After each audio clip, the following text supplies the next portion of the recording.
This colony exists on Mars, populated by specially select people from different cultures and occupations taken from all over the earth. A public charade of antagonism between the Soviet Union and the United States has been maintained over all these years in order to fund projects in the name of national defense when in fact we are the closest allies. At some point, President Kennedy discovered portions of the truth concerning the drugs and the aliens. He issued an ultimatum in 1963 to MJ-12. President Kennedy assured them that if they did not clean up the drug problem, he would. He informed MJ-12 that he intended to reveal the presence of aliens to the American people within the following year and ordered a plan developed to implement his decision. President Kennedy was not a member of the Council on Foreign Relations and knew nothing of Alternative 2 or Alternative 3 that I can find out.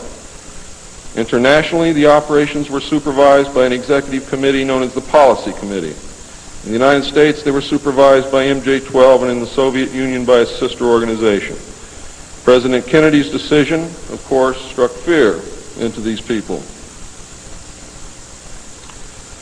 His assassination was ordered by the Policy Committee, and the order was carried out by agents of MJ-12 in Dallas. President John F. Kennedy was murdered by the Secret Service agent who drove his car in the motorcade, and the act is plainly visible in the film. It was stated in the documents that I saw. The assassin's name is William Greer. Watch the driver and not Kennedy when you view the film, when you can find a film that even shows it. All of the witnesses who were close enough to the car to see William Greer shoot Kennedy were themselves all murdered within 2 years of the event. That's fact. The Warren Commission was a farce, and Council on Foreign Relations members made up the majority of its panel. They succeeded in snowing the American people, and they hid the truth. And many other patriots who have attempted to reveal the alien secret have also been murdered throughout the intervening years. And that is why I've been so careful about the information that I released, because it was so important that I get here today to be able to tell you the truth. And what happens after me, after today, is of no consequence whatsoever. But what you do is. During the era of the United States' initial space exploration and the moon landings, every launch was accompanied by alien craft. A moon base dubbed Luna was sighted and filmed by the Apollo astronauts. Domes, spires, tall round structures which look like silos, huge T-shaped mining vehicles which left stitch-like tracks in the lunar surface, and extremely large as well as small alien craft appear in the photographs. It is, in fact, a joint United States, Russian, and alien base. The space program is a farce and an unbelievable waste of money. Alternative 3 is a reality, and it is not at all science fiction. Most of the Apollo astronauts were severely shaken by this experience, and their lives and subsequent statements reflect the depths of the revelation and the effect of the muzzle order which followed. They were ordered to remain silent or suffer the extreme penalty, death, which was termed an expediency. One astronaut actually did talk to the British producers of the TV expose Alternative 3, confirming many of the allegations. However, I do not know who it was. In the book, Alternative 3, the pseudonym Bob Groden was used in place of the astronaut's identity. It was also stated that he committed suicide in 1978. This cannot be validated by any source, and I believe that several so-called facts in the book are really disinformation. However, I can assure you that Alternative 3 is real. I firmly believe that this disinformation is a result of pressure put upon the authors and is meant to nullify the effect upon the populace of the British TV expose entitled Alternative 3. The headquarters of the international conspiracy is in Geneva, Switzerland. The ruling body is made up of representatives of the governments involved as well as the executive members of the group known as the Bilderbergers. Meetings are held by the Policy Committee when necessary on a nuclear submarine beneath the polar ice cap. The secrecy is such that this was the only method which could ensure that the meetings could not be bugged and is the only place where they discuss their most secret matters. I can say that the book is at least 70% true from my own knowledge and the knowledge of my sources. I believe that the disinformation was an attempt to compromise the British TV expose with information which could be proven false. just as the Eisenhower briefing document was released here in the United States under the contingency plan Majestic 12, and which can also be proven false. Since our interaction with the aliens began, we have come into possession of technology beyond our wildest dreams.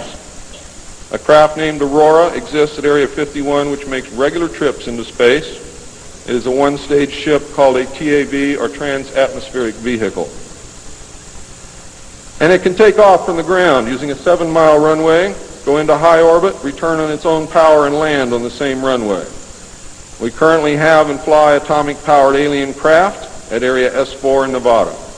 Our pilots have made interplanetary voyages in these craft and have been to the Moon, Mars, and other planets aboard these craft. There is a group of pilots at the base who wear a patch, which has a little alien peeking over the bottom.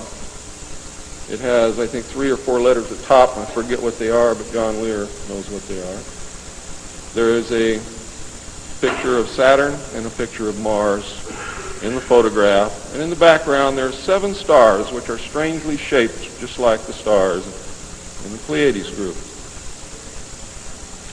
What that means, I don't know. We have been lied to about the true nature of the moon, the planets Mars and Venus, and the real state of technology that we possess today at this very moment. There are areas in the moon where plant life grows and even changes color with the seasons. And this seasonal effect is because the moon does not, as claimed, always present the exact same side to the Earth or the sun. There is an area that wobbles in and out of darkness on a seasonal basis, and it is near this area that the plant life grows. The moon does have a few man-made lakes and ponds upon its surface, and clouds have been observed and filmed in its atmosphere. How many of you remember the period of time, several years, when almost every reported alien craft that was reported landed was on or near water and appeared to be pumping water into the craft? How many of you remember that? Quite a few. The water went to the moon, ladies and gentlemen, to change the moon. And it is working.